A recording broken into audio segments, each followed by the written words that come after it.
আপনার বাপ মায় যদি আপনাদেরকে টেনশন করে, এটা কিন্তু টেনশন না, এটা হচ্ছে দোয়া। আপনার বাপ মা আপনার যদি টেনশন করে তাহলে বড় বড় বিপদ থেকে উদ্ধার হতে পারবে।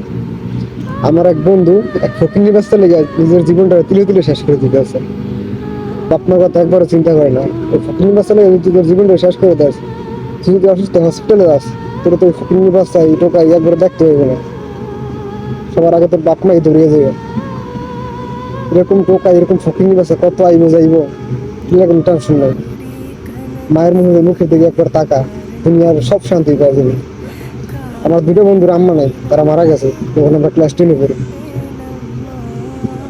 তাদের কাছে জিজ্ঞেস করলে বোঝা যায় যে মা কি জিনিস, মায়ের মুখের দিকে তাকাইলে কত ভালো লাগে।